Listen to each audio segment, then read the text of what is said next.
Our soils are made up of different proportions of sand, silt, and clay. Yes, there are rocks and organic matter and other materials that are found in our soils, but the soil particles that make up our soils are sand, silt, and clay. The combination of these soil particles is what helps to give our soil color and texture. What type of soil do you have at your place? Hello, I'm Richard Parrish. I'm the County Extension Agent for Agriculture and Natural Resources with the Texas A&M AgriLife Extension Service in Leon County. Of our soil particles, clay is the smallest and finest of the particles. Clay particles are smaller than 2/1000th of a millimeter in diameter. Some clay particles are so small that an ordinary microscope cannot show them. Silt particles range in size from 2/1000th of a millimeter to 5/100th of a millimeter in diameter. Sand is our largest soil particle, with the particles ranging in size from 5/100ths of a millimeter in diameter to 2 millimeters in diameter. Particles larger than 2 millimeters in diameter are called gravel or stones. The size of our soil particles is important. The amount of open space between the particles has a lot to do with how easily water can move through a soil and how much water that soil will hold.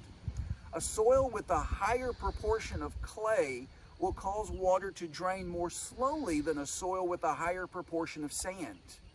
The size of soil particles also affects the ease of working the soil, what crops can be grown in that soil, and the efficiency of certain fertilizers working in that soil.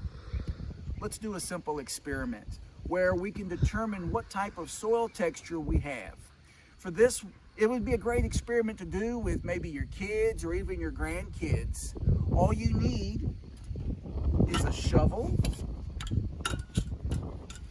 a clear container with a lid, some water, a ruler, and a soil texture triangle.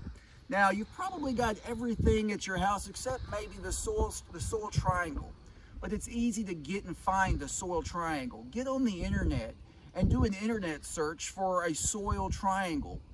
You should find a wide range of different soil triangle images that you can download and use for this experiment. First, we want to dig a small hole in our yard and take a few handfuls of soil and place them in our clear container. If we are using a glass container, we want to make sure that we use caution and not to break the container. Fill the container about 1/2 to 2/3 full of soil. Next, take the water and fill the container. Put the lid on the container and then shake vigorously. Once the container is well shaken, put it in a place where it cannot be disturbed for a few days. This will allow the different soil particles to settle out of the solution. It has been a few days since we prepared our sample. If we look closely, we notice that our soil has settled in the water and it has settled in layers. Because sand is the heaviest of the soil particles, it settles to the bottom first. That creates our first layer.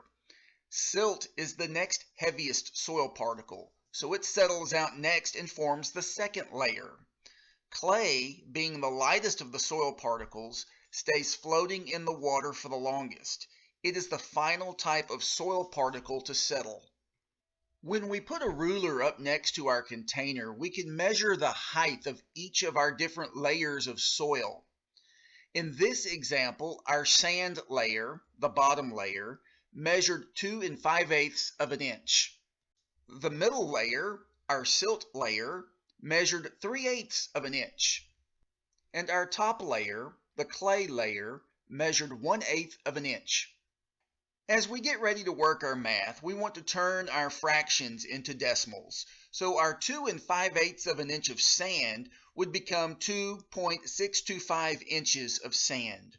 Our 3/8 of an inch of silt would turn into 0.375 inches of silt, and our 1/8 inch of clay would become 0.125 inches of clay.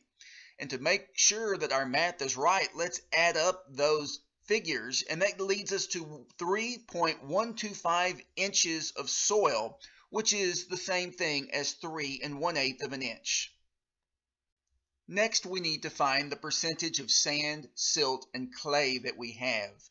So if we take our amount of sand, 2.625 inches, and we divide that by the total amount of 3.125 inches of soil, that leads us to 84% sand. To find the percentage of silt, we'll take the 0.375 inches of silt, divide that by the 3.125 inches of the total soil column, and that leads us to 12% silt. And to find our percentage of clay, we'll take the 0.125 inches of clay, divide that by the total amount of soil, the 3.125 inches, and that brings us to 4% clay. So when we look at the percentage of soil in our profile, we have 84% sand, 12% silt, and 4% clay. And just to double check our math, if we add all of that up, that should equal 100%. Well, we have those percentages. What do we do with them? That's when we take our soil triangle. If we notice on our soil triangle, each side of the triangle represents a different soil particle. One side represents the percent of clay, one side represents the percent of silt, and the bottom side of our triangle represents the percent of sand in our soil. So we are going to take those percentages that we just found and plot them on our soil triangle. To plot our percent sand, we'll go along the bottom of our soil triangle and find where 84% sand is. And then we're going to draw a line following the angle of the triangle to mark our 84% sand. Next, we'll plot our silt, our 12% silt, and we'll do it in a similar manner as we did with the sand. So on the right-hand side of the triangle, we will find 12% and mark it down the triangle in a similar angle of the triangle, and we'll see where it intersects with our sand mark.